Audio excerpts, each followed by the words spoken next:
hindi naman kami yung tipo ng mga abogado na gustong nakikipagdebate sa media. We would rather do this through the processes, no? And probably even in the impeachment court kung umabot doon. So yesterday, alam naman natin yung mga naging issues.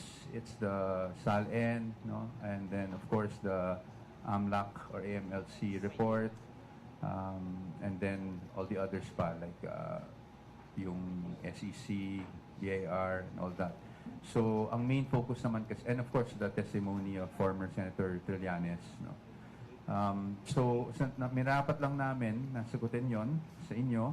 Although, hihingi ulit ako ng paumanhin dahil nga hindi magiging madetalye yung sagot namin. One, dahil we only received the documents earlier today, this morning, at sa totoo lang, we haven't had the chance or the time to really peruse over all of these documents that were given to us by the House.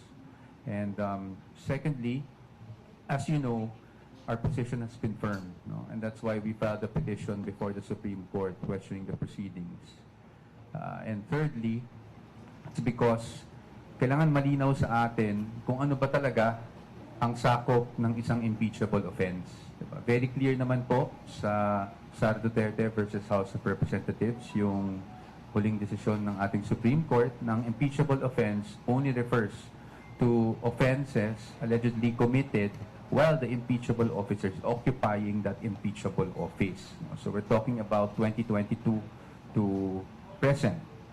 So, kailangan po malinaw sa atin yon. And of course, legally, kung pwede lang, we will confine ourselves to that. But naiintindihan ko naman, no, the questions that the public may have. And that's why we are here today, to try and answer all of your questions. So, without further ado, perhaps we can already start, no, with the questioning. We will start with Ms. Camille Samonte of TV5. Good afternoon po, Attorney Powa and to other lawyers. I'm Camille Samonte po from TV5. Sir, ano pong plano ng defense team kung paano niyo po dedepensahan? I know na nag-release na po ng statement si Vice President Sara Duterte denying the accusations of former Senator Trillanes and yung mga naging findings po dun sa kanyang SALN at ng AMLAC. Pero paano nyo, sir, yung dedepensahan kung sinasabi po ng bise na lahat ng kanyang pera, ari-arian ay idineklara sa SALN niya, pero hindi po nagtutugma doon sa findings mismo, doon sa mga dokumento na pinresenta kahapon, maging yung mga financial records and transactions po na ipinakita ng Anti-Money Laundering Council? Opo. Actually, ma'am, yung salitang hindi nagtutugma is a conclusion in itself. No? Yan yung posisyon namin. Para po sa amin, actually, wala naman pong hindi nagtutugma. Perhaps it's just the way that things were presented.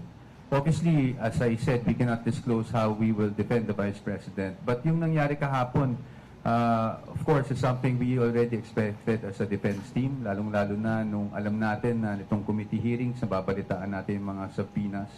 So, we were expecting those things, but yung gusto ko lang i-clarify, yung hindi nagtutugma, yan yung misconception na gusto natin maklarify today, no? Through responding to your questions. Again, we cannot go into details on how we will defend, but syempre, iba kasi. Ang point namin is yun nga eh. Iba yung pag nasa trial na tayo kasi at least doon, we can test the credibility not only of the witnesses but even the documents that are being presented. Are you saying, sir, na yung mga pinresenta, for example, yung mga allegations po na ipinakita ng mga dokumento ni former Senator Trillanes, is not credible enough kahit na nung tinanong po ito sa AMLAC ay na-confirm naman nila? No, I'd like to correct that. No, I don't want also the former senator to also get a misimpression that I'm not saying it's not credible. What we're saying is we don't know, and we need to test the credibility of all these things. In fact, even in the Justice Committee, di ba, ang sinasabi nila, we're only here for probable cause. We're not here to test the credibility just yet. Di ba ganun din? So that is why, kaya nga may trial. Kasi kung yung mga bagay na yan, credible na. So ano pa ang, ba't pa tayo mag-impeachment trial, hindi ba? So kami talaga, we believe that pagdating ng panahon, kung talagang ito ay matransmit sa impeachment court, we are confident that we will be able to show na walang katotohanan yung hindi nagtutugma, no? Yung mga pinakita kahapon dun sa mismong SALN. it's siguro I don't want to get into details, but I'm also not saying na kasinungalingan yung mga present kahapon. What I'm saying is the way it's presented. No, the way it's presented, doon tayo magkakaroon ng pagkakataluhan. Kung accurate ba yung presentation na gano'n. Next, DJ Mendoza na 25. Sir, I understand. Doon sa ano muna tayo, sir, sa may AMLAC report. Yung kahapon, namili, randomly pick ng 18 transactions, if I'm not mistaken, ano. Then, parang tila sabi ng iba ay vindicated na si Senator Trillanes with those mga sinasabi niya ng unang pahayag before. Ano yung komento ng Vice President regarding dun sa mga naging pahayag nitong si Senator Trillanes and dun sa lumalabas sa AMLAC report? Well, sa amin naman, we don't really want to comment on the vindicated or anything like that. Kasi ang posisyon talaga namin, vindication will come once it's all presented in the impeachment court and we're able to cross-examine all the witnesses and to test the evidence. No?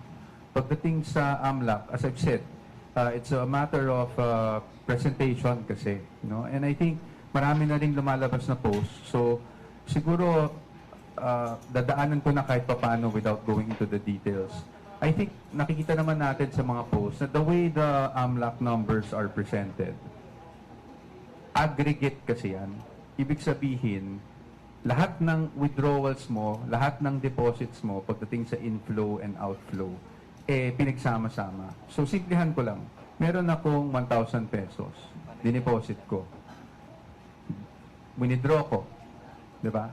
Ang lalabas sa total transactions mo, 2,000 na. Pero actually, ang nasa bangko mo, 0 na. Diba? So, ganun kasimple, no? Now, and so, kaya sinasabi namin na, again, hindi ko sinasabing maling AMLAC. I want to show due respect naman to AMLAC. But the way that AMLAC data is normally presented is that it is an aggregate of all transactions.